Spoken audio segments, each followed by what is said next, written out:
3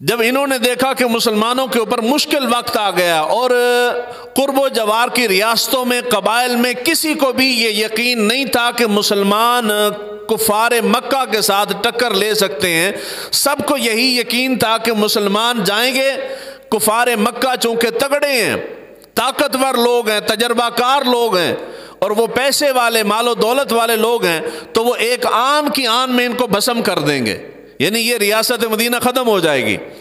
تو وہ موقع کی طاق میں تھے، معاہدہ انہوں نے کر لیا۔ جب جنگ کا وقت آیا تو یہودی نیوٹرل ہو گئے، یعنی دھوکہ دیا انہوں نے، مسلمانوں کا ساتھ نہیں دیا، الٹا اندر سے مخبریاں یہودیوں کو کرتے رہے۔ حضور صلی اللہ علیہ وآلہ وسلم اللہ کا نام لے کے گئے، غزوہ بدر پیش آیا، اللہ کے اذن سے اللہ تعالیٰ نے آسمان سے فرشتوں کی شکل میں مدد بھیجی۔ صحابہ کہتے ہیں ہم تلواریں چلاتے تھے، تلوار گردن کو لگتی بعد میں تھی اور گردن پہلے اڑ جاتی تھی۔ ہم بڑے حیران تھے کہ یہ مارکا مسئلہ کیا ہے، یہ بعد میں حضور نے فرمایا کہ تمہاری مدد کے لیے اللہ تعالیٰ نے آسمان سے فرشتے بھیجے تھے۔ تو فرشتے بھی انسان میدان میں نکل پڑے تب فرشتے آتے ہیں۔ اگر بندہ کہے کہ گھر بیٹھے فرشتے آ جائیں تو گھر بیٹھے فرشتوں کی مدد نہیں آتی۔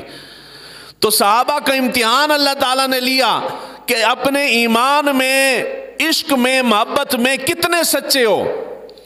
امتحان لینے کے بعد جب صحابہ نے ہر شے چھوڑ چھاڑ کے مکمل وفاداری کے ساتھ میدان میں جا کے کھڑے ہو گئے، تن و تنہا کھڑے ہو گئے، اللہ تعالیٰ نے دیکھا کہ میرے نبی کے صحابہ امتحان میں سچے ثابت ہو گئے ہیں، تب اللہ تعالیٰ نے آسمان سے فرشتوں کی مدد بھیجی۔ تو فرشتوں کی مدد بھیجنے کے لیے وہ غزوہ بدر والا یقین لازم ہے۔ وہ جو علامہ اقبال نے کہا نا کہ فضائے بدر پیدا کر، فرشتے تیری نصرت کو اتر سکتے ہیں قطار اندر قطار اب بھی، یعنی آج بھی فرشتے مسلمانوں کی مدد کے لیے آ سکتے ہیں، مگر شرط یہ ہے کہ وہ فضائے بدر پیدا کرنی پڑے گی۔ تو مسلمانوں نے جنگ کی، جنگ کے اندر غیر متوقع طور پہ مسلمانوں کو فتح ہوئی، کمزور ہونے کے باوجود اللہ تعالیٰ کے فضل سے مسلمان جیت گئے۔ جب جیت کے واپس آئے تو یہودیوں کو بڑا دھچکا لگا کہ جی ہم نے تو سوچا تھا کہ ان کی کہانی یہاں ختم ہو جائے گی، ہم سے پیچھے حساب لینے والا کوئی نہیں ہوگا۔ جب جیت کے واپس آئے تو یہ بدعہدی کر رہے تھے کفار مکہ کے ساتھ مل کے۔ حضور صلی اللہ علیہ وآلہ وسلم نے ان کو بارہا سمجھایا۔ اس غزوے کے متعلق قرآن مجید کی 4 آیات مبارکہ نازل ہوئی۔ ایک وہ جو میں نے خطبے کے اندر پڑھی ہے، سورہ حشر، اس کی آیت نمبر 15، سورہ آل عمران کی آیت نمبر 12 اور سورہ آل عمران کی آیت نمبر 13، اور ایک اور آیت مبارکہ۔ 4 آیات مبارکہ اس غزوے کے متعلق نازل ہوئی ہیں قرآن مجید کی۔ حضور صلی اللہ علیہ وآلہ وسلم جب انہوں نے بدعہدی کی تو حضور صلی اللہ علیہ وآلہ وسلم نے مختلف مواقع پہ مختلف طریقوں سے ان کو سمجھانے بتانے کی کوشش کی، مگر یہودی شاطر لوگ ہوتے ہیں، شیطان لوگ ہوتے ہیں، بہادر نہیں ہوتے کہ سامنے آ کے لڑائی کریں۔ انہوں نے کبھی بھی حضور کی بات نہیں مانی، باوجود اس کے کہ یہ معاہدہ کر کے معاہدے سے پھر چکے تھے۔ جب جنگ جیت کے واپس آئے تو یہودی ہر حربہ آزماتے تھے کہ کسی نہ کسی طریقے سے صحابہ کو، مسلمانوں کو حضور سے بددل کیا جائے۔ انہوں نے طریقہ کیا اپنایا کہ 1 2 4 5 گروہ کے گروہ حضور کی بارگاہ میں آتے تھے اور کلمہ پڑھ کے حضور کے ہاتھ پہ ہاتھ دے کے بیعت کرتے، مسلمان ہو جاتے۔ کچھ دن گزرتا، دوبارہ واپس یہودی ہو جاتے تھے اور پھر مسلمانوں کے خلاف اور حضور کے خلاف طرح طرح کے الزام تراشیاں اور باتیں کرتے کہ لوگ جو نئے نئے مسلمان ہو رہے ہیں، نئی ریاست بن رہی ہے، لوگ بددل ہو جائیں کہ یار یہ تو ہمیں مسلمان چھوڑتے چلے جا رہے ہیں۔ وہ آتے سازش کے تحت، اسی سازش کے تحت تھے کہ جب ہم اسلام سے پھریں گے تو باقی مسلمان دیکھ کے بھی بددل ہو جائیں گے، وہ بھی پھر جائیں گے۔ یہ بار بار یہ نفسیاتی حربہ آزماتے تھے۔ وہ مسلمان ہوتے، مسلمان ہونے کے بعد پھر وہ واپس یہودیت کی طرف چلے جاتے۔ دوسرا ان کا دھندا یہ تھا کہ یہ جو یہودی تھے قینقاع کے، 3 قبیلے تھے یہودیوں کے مدینہ کے اندر، بنو قینقاع، بنو نذیر اور بنو قریظہ۔ ان تینوں قبائل میں بنو قینقاع کا جو قبیلہ تھا یہ مالدار یہودی تھے، یعنی تگڑے قسم کے یہودی تھے، مالی لحاظ سے بہت زیادہ مضبوط تھے۔ قبیلہ ہونے کے باوجود اتنے تگڑے تھے کہ انہوں نے اپنے دفاع کے لیے بہت سارے قلعے بنا رکھے تھے۔ قلعے ریاستیں بناتی ہیں، اور یہ ریاست جتنے مضبوط تھے انہوں نے اپنے قلعے بنا رکھے تھے، اور اسلحہ ان کے پاس وافر مقدار میں تھا، مال دولت پیسہ بہت تھا ان کے پاس۔ تو یہ کیا کرتے تھے کہ یہ لوگوں کو بھاری شرح سود کے اوپر قرضہ دیتے تھے، جس کو بھی چاہیے ہوتا، مسلمان کو چاہیے اس کو بھی قرضہ دیتے ہیں، کسی یہودی کو، غیر مسلم کو، مشرک کو، عیسائی کو قرضہ چاہیے تو اس کو بھی دے دیتے ہیں۔ ان کا مقصد کاروبار تھا، سود کماتے تھے اس سے۔ جب غزوہ بدر سے مسلمان واپس آئے اور غزوہ بدر کے بعد مسلمان معاشی طور پہ تگڑے ہونا شروع ہو گئے، مال غنیمت آیا، مسلمان آہستہ آہستہ قدم جما رہے تھے، یہودیوں کی پریشانی بڑھ گئی کہ جی اگر مسلمان معاشی طور پہ تگڑے ہو گئے، پیسے والے ہو گئے، خود مختار ہو گئے، اپنے قدموں پہ کھڑے ہو گئے، تو ہمارا کاروبار، ہمارا دھندا جو ہے وہ، ہم سے نہ کسی نے قرضہ لینا ہے اور نہ ہمیں سود آئے گا، تو کاروبار ختم ہو جائے گا۔ وہ پریشان تھے، اس پریشانی کی وجہ سے وہ مختلف شرارتیں اور مسلمانوں کو بددل کرنے کی کوشش کرتے تھے۔ آج سے 1400 سال پہلے مدینہ کے یہودیوں کا مزاج تھا، 14 صدیاں گزرنے کے بعد آج بھی آج کے یہودیوں کا بھی یہی مزاج ہے، یعنی کہ ان کا مزاج نہیں بدلا، طریقہ واردات نہیں بدلا۔ مسلم ممالک کے اندر بہت توجہ طلب جملہ عرض کر رہا ہوں، غیر مسلم طاقتیں مسلم ممالک کے اندر ہر شے برداشت کر لیتی ہیں، آپ کی ہر خوبی برداشت کر لیں گی۔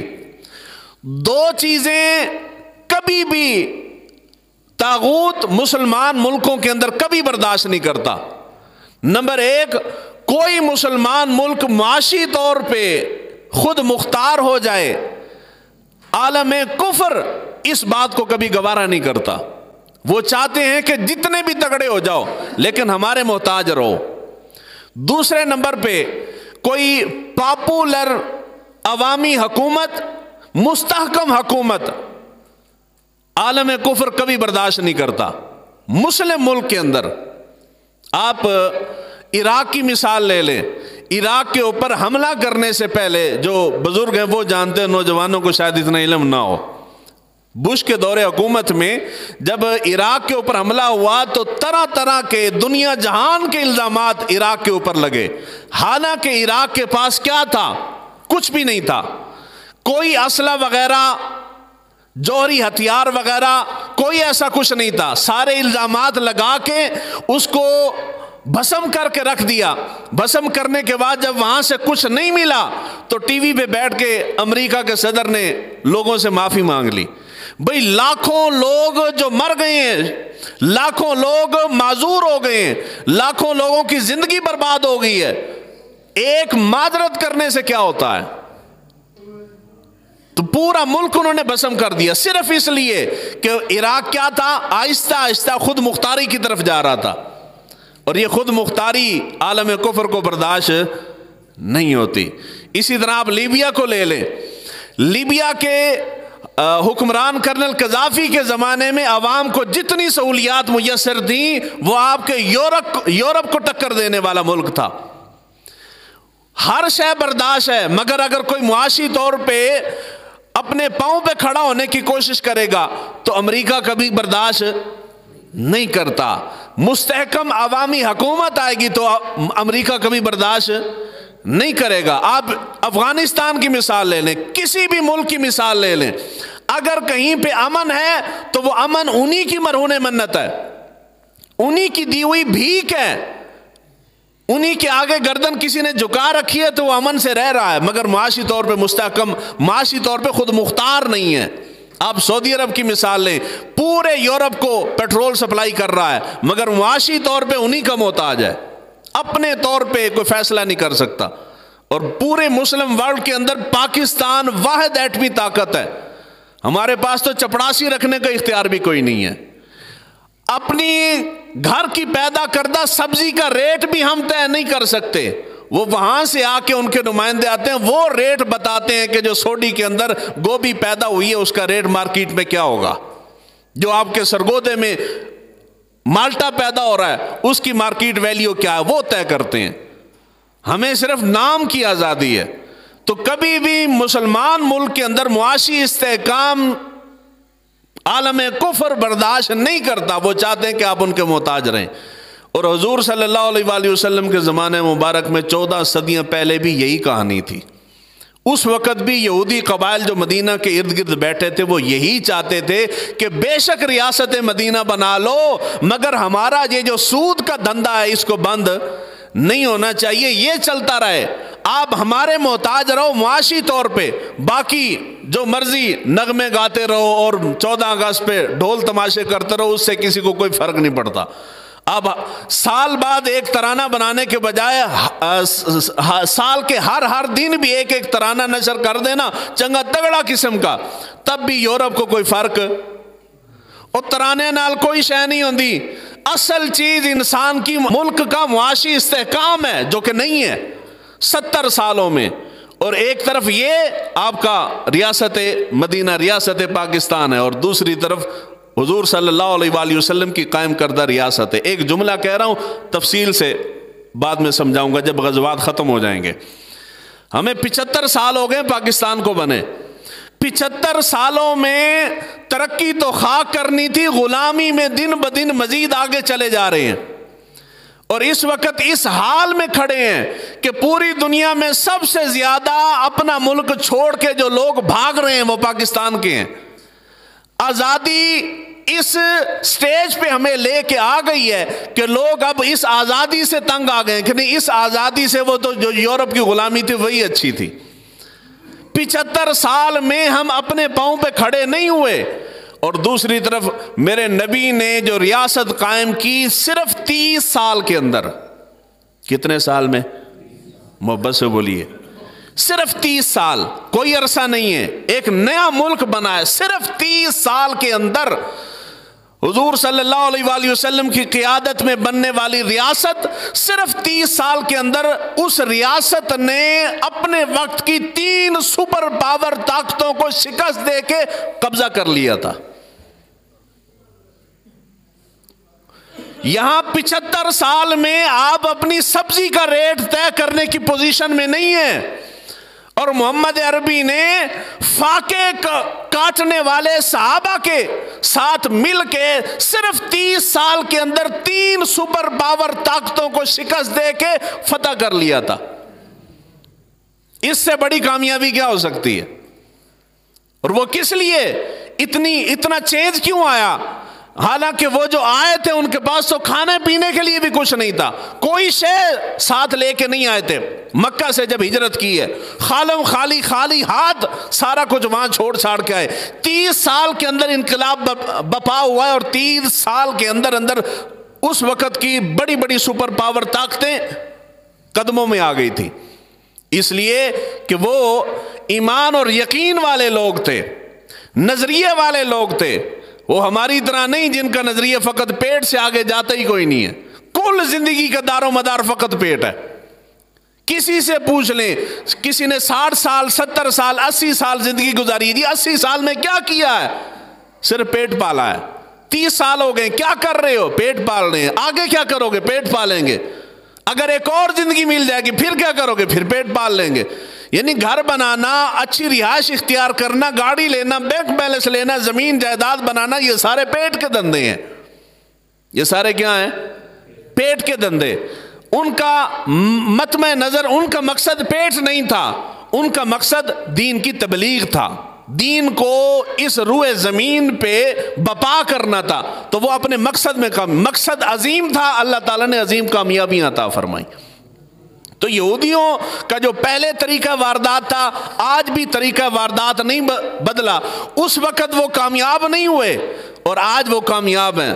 پورا مسلم ورلڈ جو ہے ان کے قبضے میں ہے۔ اس کے بعد جو جنگ کا اصل سبب بنا، ایک واقعہ تھا، حضور صلی اللہ علیہ وآلہ وسلم کے زمانے مبارک میں غزوہ بدر کے کچھ دن بعد کی بات ہے، ایک عورت، عربی عورت تھی، وہ سامان لینے کے لیے، سودا لینے کے لیے ایک یہودی کی دکان پہ گئی۔ اس یہودی نے شرارت کی، اس نے اس عورت کو اوپر حملہ کر کے اس کے کپڑے اتار دیے، یعنی ننگا کر دیا۔ وہاں اور یہودی بیٹھے تھے، سارے یہودیوں نے وہ عورت کی بے بسی کے اوپر انہوں نے ٹھٹھا مذاق کیا اور ہنسے اور کہکے وغیرہ لگائے۔ عورت بے بس کھڑی تھی تو اس نے چیخ و پکار کی، مدد کے لیے بلایا۔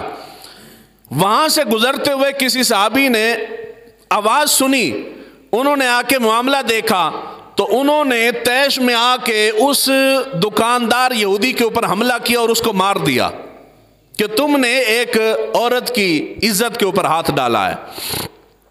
مارا تو مسلمانوں اور یہودیوں کے درمیان اشتعال پیدا ہوا، یہ مد مقابل آ گئے۔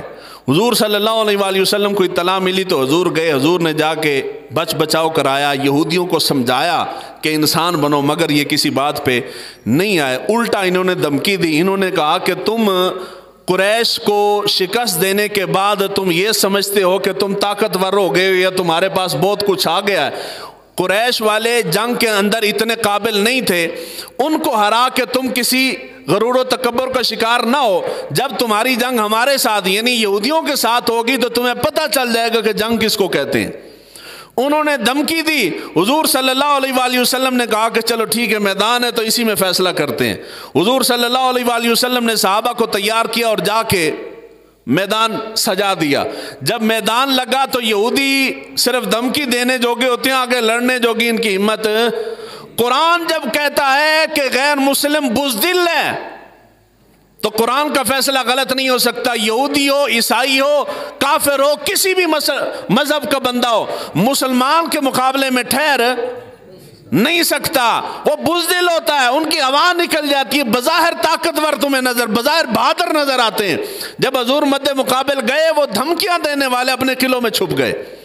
15 دن تک حضور صلی اللہ علیہ وآلہ وسلم نے محاصرہ کیے رکھا۔ 15 دن بعد انہوں نے غیر مشروط طور پہ اپنے ہتھیار پھینک دیے، شکست تسلیم کر لی اور انہوں نے کہا کہ ہمارے مال میں سے آپ جو کچھ بھی لینا چاہتے ہیں لے لیں، ہمیں یہاں سے جانے دیں۔ حضور صلی اللہ علیہ وآلہ وسلم نے پورے قبیلے کو مدینہ بدر کر دیا، ان کو یہاں سے نکال دیا۔ یہ جو جملہ میں نے کہا ہے نا، ایک عورت کو انہوں نے برہنہ کیا، کپڑے اتارے اور کپڑے اتار کے انہوں نے ہنسی مذاق اور کھیل تماشا کیا۔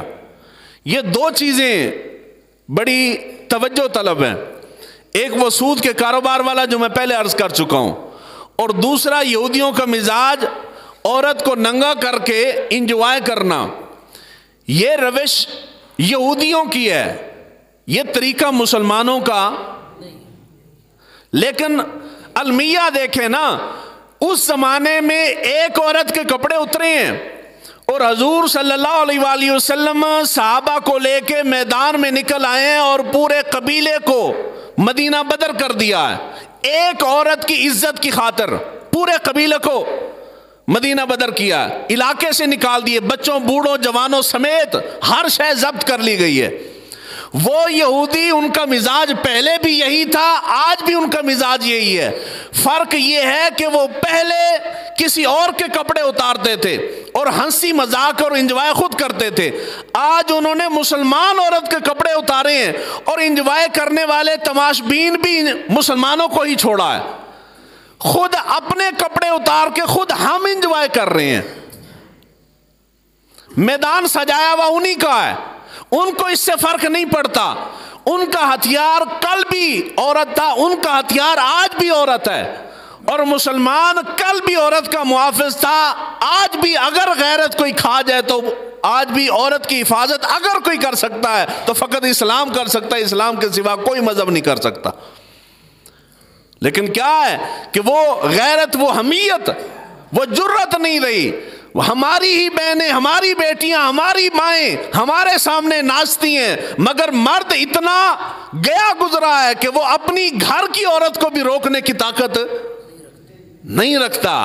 میری بیوی اگر بن سنور کے بازار جا رہی ہے، یہ جو بازاروں میں بیویاں پھر رہی ہیں، آخر کسی نہ کسی کی تو بیوی ہے نا جی، وہ کسی کی بہن بھی ہوگی، کسی کی بیٹی بھی ہوگی، کسی کی چاچی، مامی، خالہ، تائی، نانی لگتی ہوگی، کسی بندے میں تو گھر کے اندر غیرت ہو، کوئی بندہ تو روکے۔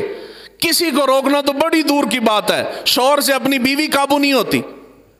کوئی بندہ جس کی بیوی کا کریکٹر ٹھیک نہیں ہے، وہ ٹک ٹاک پہ یا سوشل میڈیا پہ فحاشی پھیلا رہی ہے، جتنے مسلمان پھیلا رہے ہیں، غیر مسلموں سے شکوہ نہیں ہے، جو مسلمان پھیلا رہے ہیں، مسلمان مرد خود دیکھتا ہے اپنی آنکھوں سے مگر روکنے کی طاقت۔ وہ جہلم میں نا خسرا تھا، یعنی تھا مرد ہی مگر وہ اس نے گیٹ اپ خسرے کا کر رکھا تھا۔ وہ تھا میرا پڑوسی، یعنی گھر کے پچھلی سائڈ پہ رہتا تھا۔ تو میں گیا تو وہ مسجد کے صدر صاحب جو تھے، کوئی بات ہوئی تو کہنے لگے کہ وہ زنانہ مرد ہے، زنانہ مرد۔ تو میں بڑا حیران ہوا کہ نئی اصطلاح نکلی ہے، زنانہ مرد کیا ہوتا ہے؟ تو انہوں نے کہا کہ جو ہے تو مرد مگر عادتیں ساری عورتوں والی ہیں۔ تو جس زمانے میں ہم بیٹھے ہیں نا، اس زمانے میں مرد کوئی نہیں بچا، یہ زنانے مرد ہیں سارے جو عورتوں کے نیچے لگے ہوئے ہیں۔ عورت کو کنٹرول کرنا، عورت کے اوپر ہاتھ رکھنا وہ ہمارے بس میں نہیں ہے۔ ہر بندہ ساری دنیا کے اندر بڑھ کے مار لے گا مگر بیوی کو قابو کرنا نہیں ہوتا۔ جو کنوارے بیٹھے ہیں وہ ہنس سکتے ہیں، جو شادی شدہ ہیں وہ تو بیچارے ہنس بھی نہیں سکتے، ان کو پتہ ہے کہ گل ٹھیک ہو رہی ہے، اور جی بیوی قابو نہیں ہوندی، ہوں تو آنکھوں بھی گئے تو پھنس جاؤ گے بعد گھر جا کے۔ اصول یہ ہے، قاعدہ ضابطہ یہ ہے کہ اسلام کے اندر گھر ہو، ملک ہو، قبیلہ ہو، کوئی بھی جگہ ہو، خاندان ہو، اللہ تعالیٰ نے سربراہی مرد کو دی ہے۔ کس کو دی ہے؟ ایتھے آنکھ لوگ گھر ہچ نہیں چلتی، ایتھے تے آنکھو نا، کس کو دی ہے؟ مرد کو سربراہ بنایا۔ الرجال قوامون علی النساء، عورتوں کے اوپر اللہ تعالیٰ نے مردوں کو حاکم بنایا۔